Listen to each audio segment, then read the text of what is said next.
Hello students, स्वागत है आप सबों का। तो आज के वीडियो हम लोग देखेंगे जैक क्लास 12 केमिस्ट्री के मॉडल सेट 2 का ग्रुप डी के क्वेश्चन का आंसर। ठीक है, ग्रुप डी में क्या है, शॉर्ट आंसर टाइप क्वेश्चन, उसका हम लोग आंसर देखेंगे आज के वीडियो में। ठीक है, तो अगर यदि आप लोग चैनल पर नए हैं तो चैनल को सब्सक्राइब कर लीजिएगा और अपने दोस्तों के साथ शेयर कर दीजिएगा।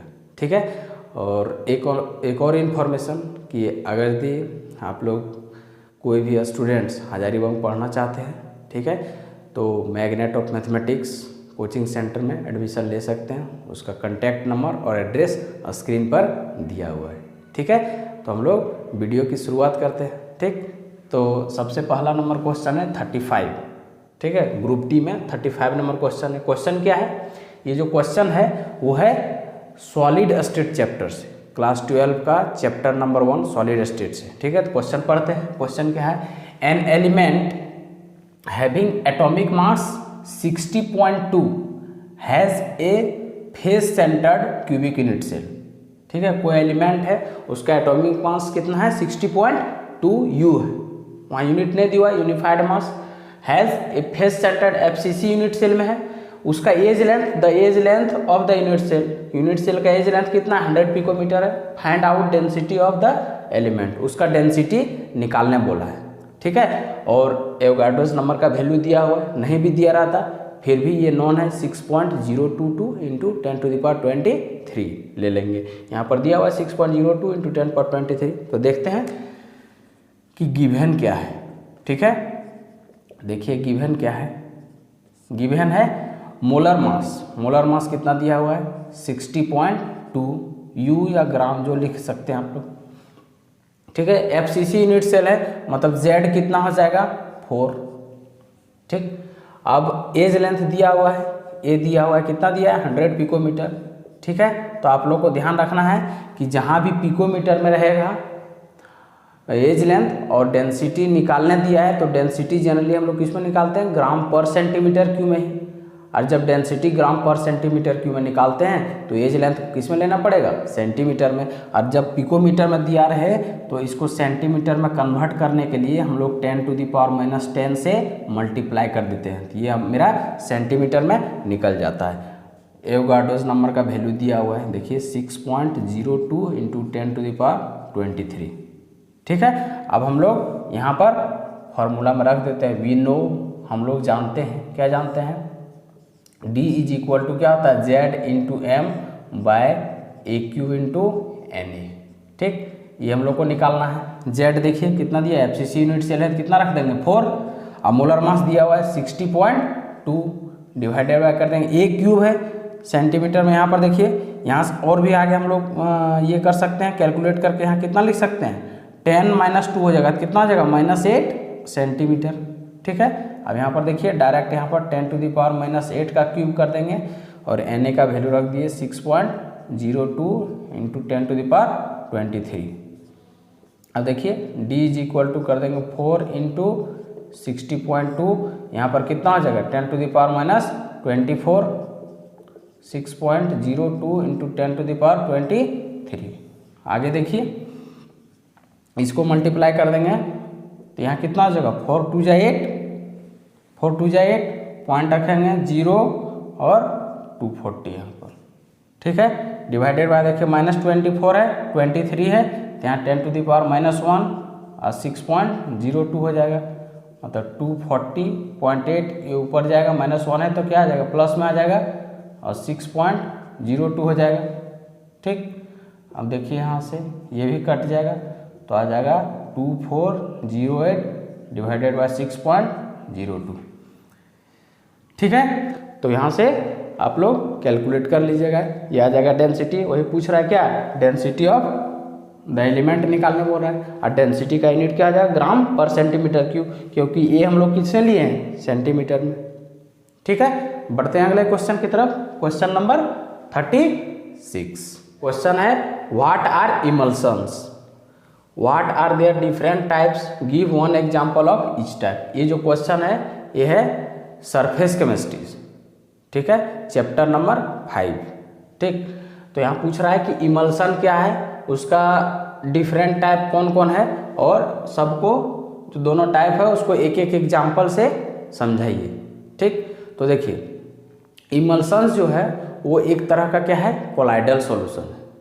ठीक है, कोलाइडल सॉल्यूशन है जिसमें डिस्पर्स्ड फेज होता है लिक्विड और डिस्पर्सन मीडियम भी होता है लिक्विड। अब थोड़ा देख लेते हैं यहाँ पर डिस्पर्स्ड फेज और डिस्पर्सन मीडियम क्या है। जनरली ये वर्ड जो है आप लोग सरफेस केमिस्ट्री में सुनते होंगे। ठीक है, तो जनरल सॉल्यूशन में हम लोग क्या पढ़ते हैं, सॉल्यूट और सॉल्वेंट पढ़ते हैं ना। सॉल्यूट जो कम अमाउंट में रहता है, कोई भी सॉल्यूशन में जो कम अमाउंट में कंपोनेंट रहता है उसको बोलते हैं सॉल्यूट, और जो ज़्यादा अमाउंट में रहता है उसको बोल देते हैं सॉल्वेंट। ठीक है, तो सॉल्यूट का ही नाम जो है चेंज होके हो जाता है डिस्पर्स्ड फेज, और सॉल्वेंट का नाम भी हो जाता है डिस्पर्सन मीडियम, लेकिन किस में, कोलाइडल सॉल्यूशन में। ठीक है, हम लोग ट्रू सॉल्यूशन में सॉल्यूट और सॉल्वेंट वर्ड यूज करते हैं। ठीक है, और जब ट्रू सॉल्यूशन की जगह कोलाइडल सॉल्यूशन आ जाएगा तो सॉल्यूट का ही नाम हो जाएगा डिस्पर्स्ड फेज और सॉल्वेंट का ही नाम हो जाएगा डिस्पर्सन मीडियम।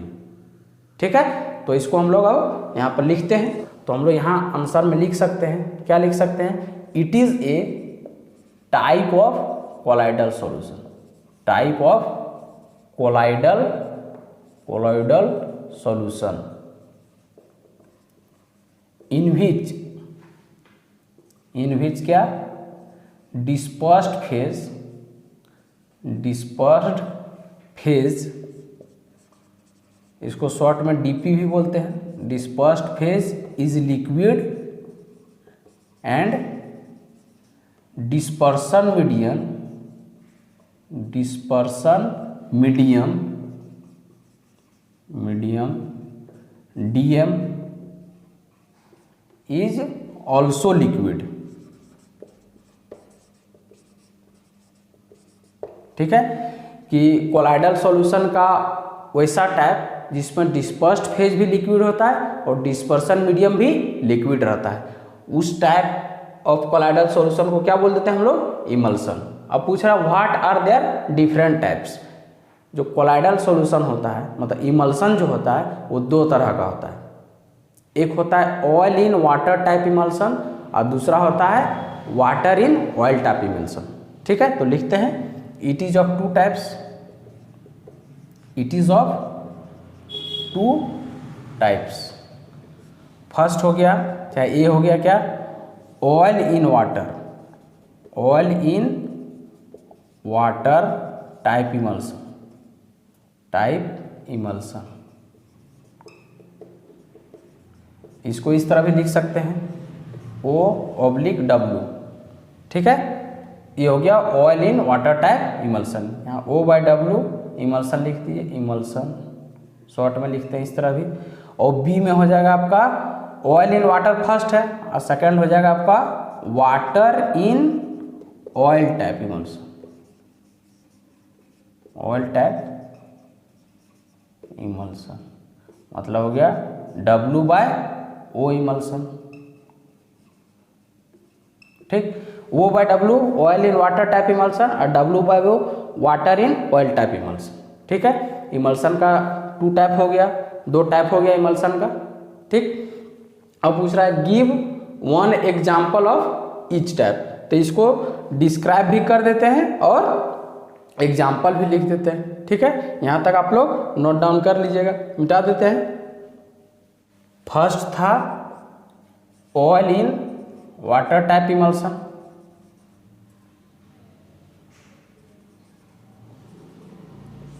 इसको डिस्क्राइब कर देते हैं, कभी कभी डिस्क्राइब करना भी पूछ देता है तो लिख देते हैं it is a type of emulsion, it is a type of emulsion in which dispersed phase is oil and dispersion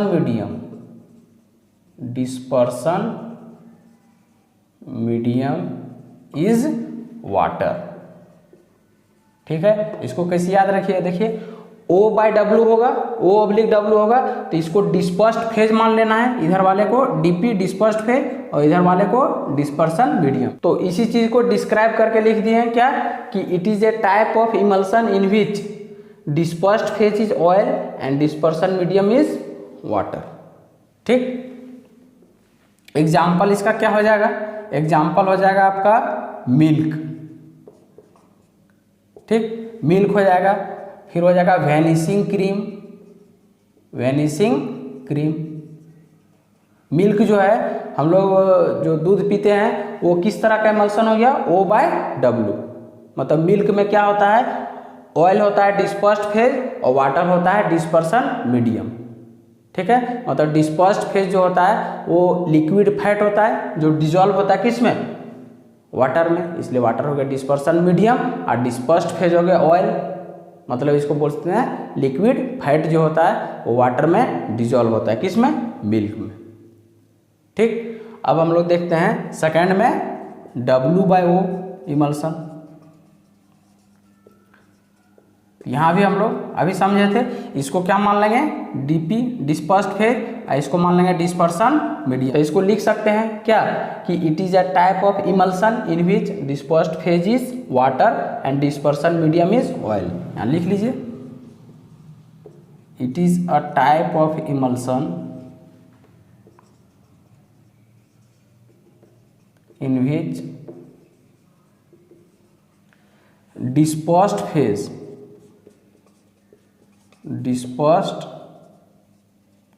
phase is water and dispersion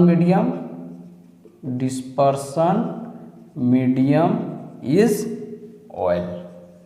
ठीक है, इसका एग्जाम्पल क्या हो जाएगा, hair oil, hair oil. W/O type emulsion का example क्या हो जाएगा, हेयर ऑयल, जो हम लोग तेल बाल में लगाते हैं। ठीक है, अब इसका एग्जाम्पल याद रखने का एक ट्रिक है यहाँ पर, वो भी बता देते हैं, ध्यान में रखिएगा। कभी कभी ये होता है कि ऑब्जेक्टिव में पूछ देगा कि which of the following is the example of O/W emulsion, O/W type emulsion, W/O type emulsion. ठीक है, कभी कोई पूछ देता है, तो देखिए यहाँ पर इसके एग्जाम्पल को कैसे ध्यान में रखेंगे।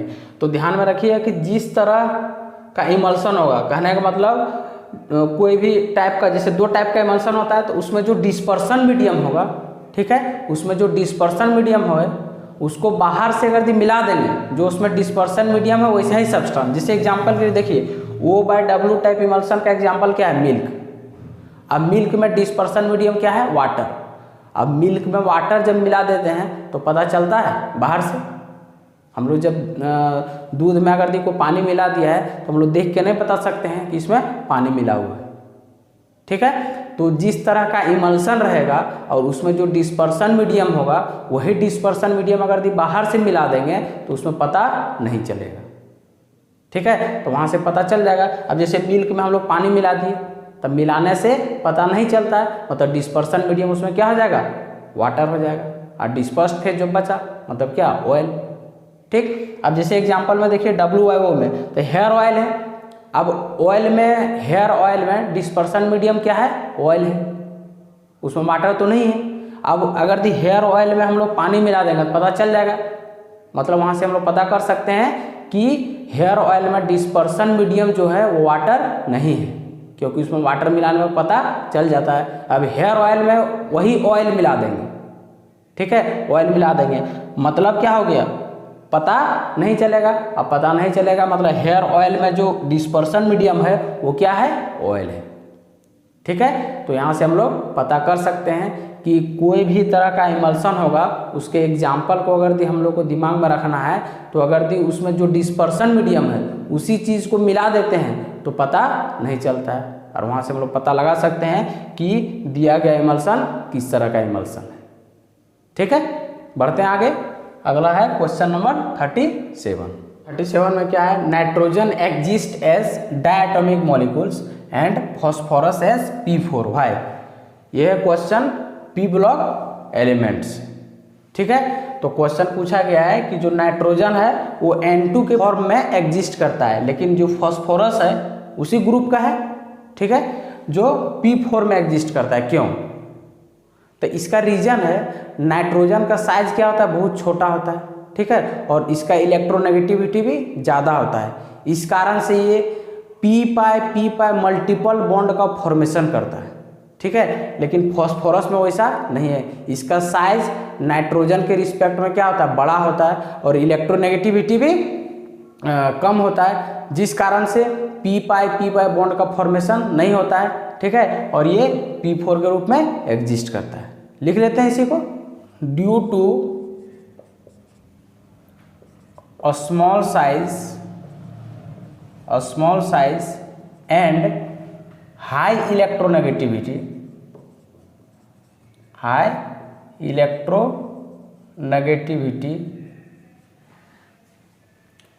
nitrogen can form क्या, p pi multiple bond with itself, मतलब नाइट्रोजन के साथ with itself, so it exists as diatomic molecules, that means in the form of N2 exist as diatomic molecules, ठीक है। But in case of phosphorus due to its large size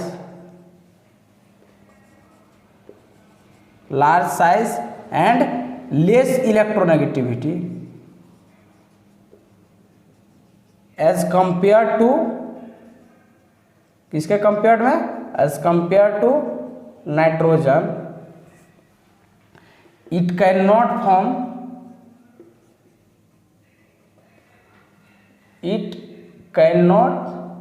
form p pi multiple bond,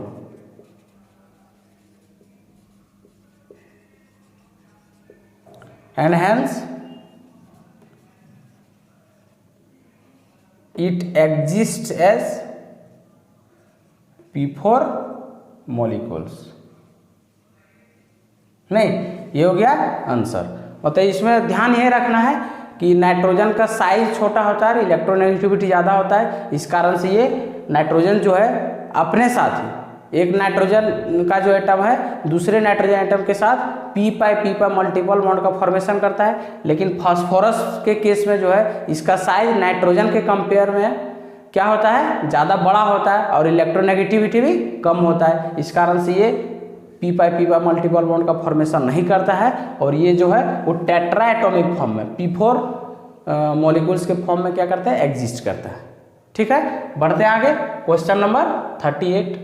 अब देखिए अगला question है 38, ये भी क्या है, पी ब्लॉक एलिमेंट से है, ठीक है। इसमें क्वेश्चन क्या है, write the various step involves in manufacture of H2SO4 by contact process. इसमें पूछ रहा है कि जो सल्फ्यूरिक एसिड है, ठीक है, उसका फॉर्मेशन जो होता है इंडस्ट्री में किससे होता है, कांटेक्ट प्रोसेस से, ठीक है। तो कांटेक्ट प्रोसेस में कौन कौन सा स्टेप जो है इन्वॉल्व है उसको बताइए, ठीक है। तो लिखते हैं यहाँ पर हम लोग।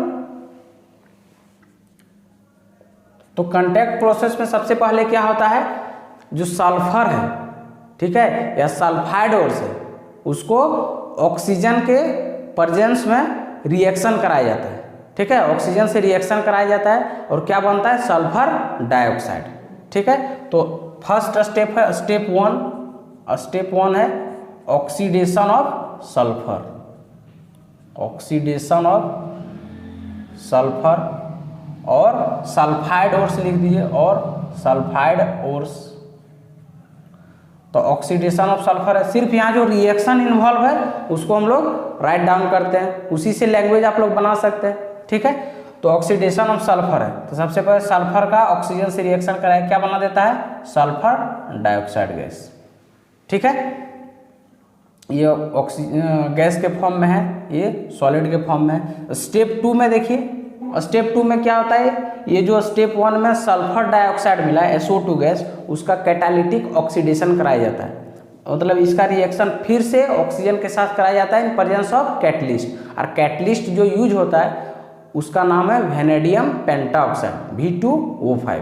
ठीक है, ये सेकेंड स्टेप में क्या होता है, आपका हीट जो है रिलीज होता है। इसलिए कभी कभी पूछ देता है कि जो स्टेप इन्वॉल्व है उसमें कौन सा स्टेप एक्सोथर्मिक होता है। ठीक है, तो स्टेप 2 जो होता है वो एक्सोथर्मिक इन नेचर, लगभग इसमें 196.6 किलो जूल जो है हीट रिलीज होता है।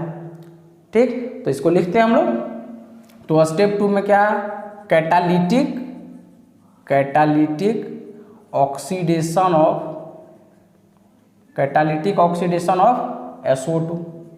नहीं, देखिए तो यहाँ पर क्या होता है, सल्फर डाइऑक्साइड का ऑक्सीडेशन कराया जाता है in presence of catalyst. Catalyst क्या होता है, V2O5 वेनेडियम पेंटाऑक्साइड। और यहाँ जो टेम्परेचर होता है वो टेम्परेचर होता है लगभग 720 केल्विन। ये जो वैल्यू है वो NCERT का है। ठीक है, डाटा जो हम आंसर में कोई भी क्वेश्चन का जो आंसर लिखते हैं वो डाटा होता है NCERT का। ठीक है, क्योंकि NCERT का ही डाटा क्या है, करेक्ट माना जाता है। ठीक है, अब कहीं कहीं आपका टेम्परेचर कुछ कुछ वेरी कर सकता है। ठीक, और जो प्रेशर होता है वो 2 बार होता है। तो यहाँ से आपका बना दिया सल्फर ट्राइऑक्साइड गैस। ठीक, और जो ये स्टेप होता है इंथैल्पी चेंज होता है रिएक्शन का, वो होता है -196.6 किलो जूल। मतलब सेकेंड स्टेप जो होता है वो क्या होगा, एक्सोथर्मिक इन नेचर। देखिए -196 है, तो जब इंथैल्पी चेंज नेगेटिव होता है मतलब वो रिएक्शन क्या होगा, एक्सोथर्मिक। एक्सोथर्मिक मतलब हीट रिलीज होगा। ठीक है, बढ़ते हैं अगले स्टेप की तरफ। अब है स्टेप 3। स्टेप 3 में क्या होता है, देखिए स्टेप 2 में सल्फर ट्राइऑक्साइड का फॉर्मेशन हुआ, उसका रिएक्शन कराया जैसा किससे, H2SO4 से। ठीक है, अब यहाँ पर कभी कन्फ्यूजन होगा कि बनाना है H2SO4 फिर यहाँ रिएक्शन करा रहे हैं H2SO4 से। ठीक है, तो जब हम लोग दूध से दही भी बनाते हैं तो उसमें क्या है, स्मॉल अमाउंट ऑफ, कुछ थोड़ा अमाउंट किसका डालते हैं, दही का ही डालते हैं, ताकि उससे बैक्टीरिया जो है लैक्टोबैसिलस हमको मिल जाए। ठीक है, अब बनाना है H2SO4 तो इससे क्या करते हैं, SO3 का रिएक्शन H2SO4 से कराते हैं, जिससे वहाँ क्या बने, ओलियम H2S2O7। ठीक है, उसको पायरोसल्फ्यूरिक एसिड भी बोलते हैं। ठीक, तो देखिए स्टेप 3 लिखते हैं। स्टेप 3 में क्या है, फॉर्मेशन ऑफ ओलियम। ठीक, अब देखिए यहाँ पर H2SO4 जो है उसका रिएक्शन हम लोग किससे करा दिए, SO3 से। तो यहाँ पर देखिए जोड़ दीजिए इसको, देखिए H2, अब देखिए सल्फर कितना, 1 और 1 2, S2, और ऑक्सीजन कितना हो गया, 4 और 3 7, H2S2O7। इसी को बोल देते हैं ओलियम। ठीक, या फिर बोल देते हैं इसका नाम है पायरोसल्फ्यूरिक एसिड। ठीक, अब स्टेप 3 में मेरा क्या हुआ, ओलियम का फॉर्मेशन हो गया। ठीक है, अब ओलियम बनने के बाद इसको क्या करते हैं, डिजायर्ड अमाउंट ऑफ, ठीक है, जैसा हम लोग को H2SO4 का कंसंट्रेशन चाहिए, जैसा कंसंट्रेशन का, उसमें डिजायर्ड अमाउंट ऑफ हम लोग क्या मिला देते हैं, वाटर। ठीक, तो स्टेप 4 में क्या हो गया,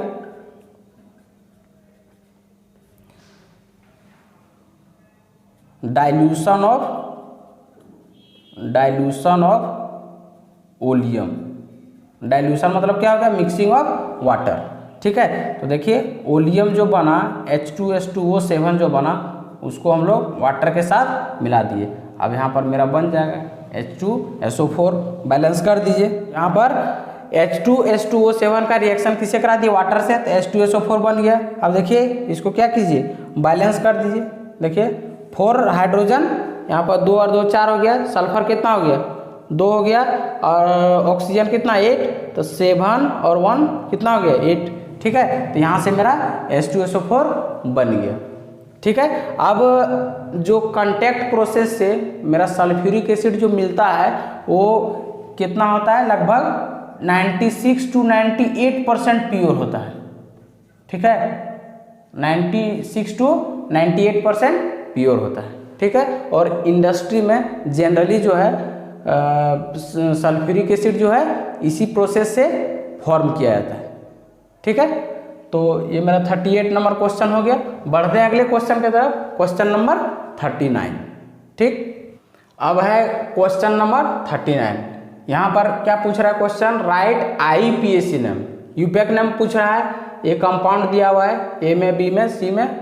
ठीक है, 3 ठो कॉम्प्लेक्स कंपाउंड दिया है। ये जो क्वेश्चन है वो किससे है, कोऑर्डिनेशन कंपाउंड चैप्टर से। ठीक है, तो इसमें क्या है, ये जो कोऑर्डिनेशन कंपाउंड दिया हुआ है उसका नेमिंग करने बोल रहा है। ठीक है, तो जनरली कोऑर्डिनेशन कंपाउंड चैप्टर से हर एक साल जो है वो नोमेनक्लेचर जो है पूछ ही देता है।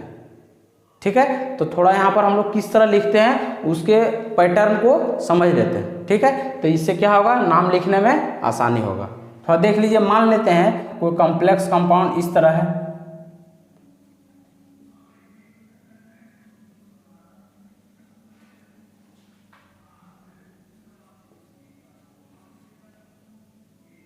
ये कोई कॉम्प्लेक्स कंपाउंड है। ठीक है, तो ये क्या होता है आपका, हमेशा मेटल होता है। ठीक है, ये हमेशा मेटल होता है। इसको क्या बोलते हैं हम लोग, कोऑर्डिनेशन स्फीयर। ये हो गया, जो बड़ा ब्रैकेट है इसको बोलते हैं कोऑर्डिनेशन स्फीयर। ये हमेशा मेटल होता है, इसको बोलते हैं सेंट्रल मेटल एटम। और सेंट्रल मेटल एटम के बाद जितना भी सब होता है इसको क्या बोलते हैं, लिगेंड्स। ठीक है, क्या बोलते हैं, लिगेंड्स। और ये जो होता है आपका कोऑर्डिनेशन स्फीयर के बाहर, इसको बोलते हैं आयनाइजेशन स्फीयर। ठीक है, तो ये है कोई जनरल कॉम्प्लेक्स कंपाउंड। तो जब भी हम लोग नाम लिखते हैं, ठीक है, तो ये सीक्वेंस आप लोग ध्यान में रखिएगा। सबसे पहले इस मेटल का नाम लिखना है नंबर 1 में, उसके बाद चल जाना है सेंट्रल मेटल एटम के बाद जितना भी स्पीसीज है जो लिगेंड है उसका नंबर 2 में नाम लिखना है। उसके बाद फिर आपका सेंट्रल मेटल एटम का, फिर इसके बाद क्या करना है, ऑक्सीडेशन नंबर लिखना है तीसरा के बाद। उसके बाद चल जाना आपका नाम किसका, आयनाइजेशन स्फीयर का। ठीक है, जब भी हम लोग IUPAC नाम लिखते हैं तो यही सीक्वेंस फॉलो करते हैं। सबसे पहले मेटल का नाम लिखते हैं, उसके बाद लिगेंड्स का, मतलब सेंट्रल मेटल एटम के बाद जितना भी स्पीसीज है यहाँ पर अल्फाबेटिकल ऑर्डर फॉलो करते हैं। फिर जिसका जो नाम रहता है, पॉजिटिव लिगेंड, नेगेटिव लिगेंड, सबका नाम लिखते हैं। उसके बाद आ जाते हैं हम लोग सेंट्रल मेटल एटम का। सेंट्रल मेटल एटम के बाद हम लोग ऑक्सीडेशन नंबर लिखते हैं रोमन नंबर में। उसके बाद नाम लिखते हैं आयनाइजेशन स्फीयर का। तो उसी तरह कुछ पैटर्न यहाँ पर भी फॉलो करेंगे। यहाँ पर देखिए, अब तो मेटल नहीं है, तो मेटल नहीं है तो इसका नाम नहीं लिखेंगे। उसके बाद किसमें चल जाएंगे, लिगेंड में। फिर उसके बाद सेंट्रल मेटल एटम में, फिर उसके बाद ऑक्सीडेशन नंबर लिखेंगे, फिर आयनाइजेशन स्फीयर लिखेंगे। ठीक, तो यही पैटर्न जो हम लोग यूपैक नेम लिखने में यूज करेंगे। अब देखते हैं हम लोग नाम। तो देखिए, सबसे पहला नाम हम लोग लिखते हैं, ए का नाम लिखते हैं इसका। तो ये मेटल तो है नहीं, उसके बाद लिगेंड। तो देखिए NH3 का होल 6 है, मतलब NH3 क्या हो गया, एमीन, और 6 है तो क्या लिखेंगे, हेक्सा एमीन। क्या लिख दीजिए, हेक्सा एमीन, A-M करेंगे, INE, हेक्सा एमीन। अब देखिए यहाँ पर, उसके बाद क्या है, कोबाल्ट है, यहाँ लिख देंगे कोबाल्ट। और उसके बाद क्या था, ऑक्सीडेशन नंबर लिखेंगे, तो इसका ऑक्सीडेशन नंबर निकाल लीजिए। यहाँ पर देखिए कोबाल्ट, इसका निकालना है। यहाँ कभी कभी ऑक्सीडेशन नंबर भी निकालने पूछ देता है। ठीक है, तो कोबाल्ट का यहाँ पर मान लेंगे X, और NH3 क्या है, कंपाउंड है, तो इसका मान लेंगे, इसका होता कितना है, कोई भी कंपाउंड का ऑक्सीडेशन नंबर 0 होता है। 0 × 6 करेंगे, 0 ही निकल जाएगा। और क्लोरीन का होता है -1, तो -1 × 2 करेंगे तो -2। और टोटल कोऑर्डिनेशन कंपाउंड पर चार्ज कितना हो जाएगा, 0। तो X = कितना हो गया, X - 2 = 0, X = कितना आ जाएगा, +2। तो यहाँ पर हम लोग उसके बाद क्या लिखेंगे, ऑक्सीडेशन नंबर रोमन नंबर में। ये हो गया। अब उसके बाद क्या है, देखिए आयनाइजेशन स्फीयर, तो यहाँ लिख देंगे सिंपल क्लोराइड। अब यहाँ पर कंफ्यूज नहीं होना है कि Cl3 रहे फिर भी क्लोराइड ही लिखेंगे। यहाँ जितना 2, 3, 4, 10, 12, 15 जितना रहे उससे हम लोग को मतलब नहीं है। यहाँ पर सिर्फ क्लोरीन का नाम लिखेंगे, यहाँ पर क्या लिख देंगे, क्लोराइड। ये मेरा नाम हो गया। अब बढ़ते हैं अगले क्वेश्चन की तरफ। क्वेश्चन नंबर B, देखिए NiCO का होल 4 है, इसका नाम हम लोग लिखते हैं। तो यहाँ पर मेटल तो नहीं है, उसके बाद किसमें जाएंगे, लिगेंड में। तो देखिए CO है, कार्बन मोनोऑक्साइड, तो इसका क्या होता है, कार्बोनिल। तो देखिए B नंबर का है, क्या हो जाएगा, 4, CO का होल 4 है, तो क्या हो जाएगा, टेट्रा कार्बोनिल, टेट्रा कार्बोनिल।